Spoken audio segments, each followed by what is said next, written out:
Bonjour à tous, je vais aujourd'hui vous conter l'histoire de De Hurlen, l'elfe noir, lié à la roche aux partisans, entre les communes de Lavancelle et de Neubois et à 2 pas du château du Frankenbourg.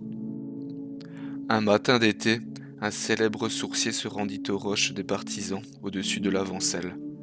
À peine arrivé sur le lieu, il ressentit de désagréables picotements au bout de ses membres. D'avance, il sut que les vibrations telluriques seraient négatives. Mais quand il vit avec quelle vitesse son pendule tournait en arrière, il fut encore plus impressionné. Jamais, au grand jamais, il n'avait mesuré une force aussi néfaste. Le flux maléfique souterrain était orienté vers le Teufelsflor de la forêt du Haut-Königsbourg. Le brave homme ignorait qu'il se trouvait sous la roche de l'elfe noir, dont voici l'histoire. Répudiés par leurs frères blancs, les elfes noirs se sont réfugiés dans les terres désolées du Grand Nord.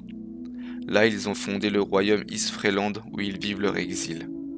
Rongés par la rancœur, ils ont choisi d'adorer la déesse vampire Stricht, reine de tous les êtres maléfiques. Au fil des années, sous sa funeste influence, ils ont perdu leurs dons et leur sensibilité d'artistes pour devenir de redoutables tueurs sanguinaires. Mais un jour, l'un de leurs enfants, De Hurlen, ne se reconnut plus en eux. Lors d'une bataille, il déserta ses troupes pour rejoindre celles du sud et combattre aux côtés des elfes blancs qu'il considérait comme ses propres frères.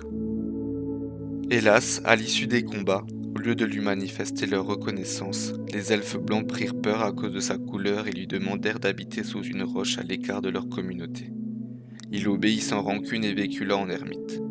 De temps en temps, certains venaient le consulter en cachette, soit pour un conseil, soit pour un problème de santé.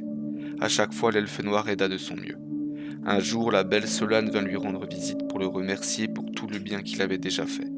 Il en tomba de suite amoureux et lui demanda de l'épouser. Mais la jeune fée était déjà fiancée au bel Argeren. Désespéré, il décida de se suicider. Or, elfes et fées sont des êtres immortels. Seuls les dieux ou les déesses peuvent mettre un terme à leur existence. De Hurlen savait cela. Il pria donc le dieu Lugh de venir avec sa lance empoisonnée le tuer. Celui-ci entendit sa prière, mais, indigné par cette demande sacrilège, il condamna l'elfe noir à l'exil. « Prends plutôt ma lance, lui ordonna-t-il, et va te battre aux côtés des elfes blancs contre les dragons. » Déçu, De Hurlen obéit néanmoins. Il alla proposer ses services à Gritsig, le roi des elfes blancs. Ce dernier, prévenu par les fées voyantes, accepta de l'enrôler. Il ne le regretta pas, car il s'avéra très vite que la nouvelle recrue lui conférait un formidable avantage dans les batailles. L'elfe noir maniait avec une égale dextérité toutes les armes classiques et magiques. Ne craignant pas la mort, il se lança dans les attaques les plus audacieuses. Avec la lance de Lugh, il terrassa un après l'autre tous les dragons de la contrée. Ainsi, grâce à lui, les elfes blancs gagnèrent la guerre. Cette fois, ceux-ci furent reconnaissants. Ils lui proposèrent l'hospitalité qu'il s'empressa d'accepter. Comme il eut l'occasion de voir Solane plus souvent, son amour pour elle augmenta. Quand vint le jour du mariage, De Hurlen courut se réfugier sous son rocher pour ne plus rien voir ni entendre.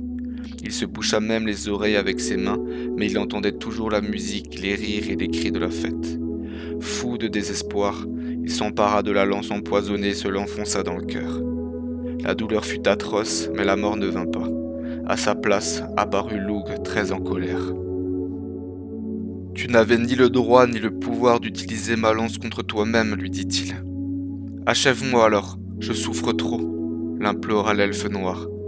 Non, je ne le ferai pas. La vie est ce qu'il y a de plus sacré, tu le sais très bien. Aussi pour te punir, je te condamne à souffrir sous ce rocher jusqu'à la fin des temps. » Depuis ce drame, cet endroit rayonne des tragiques ondes de souffrance du pauvre elfe noir. Merci à tous d'avoir écouté cet audio. C'était le conte de Hurlen l'elfe noir.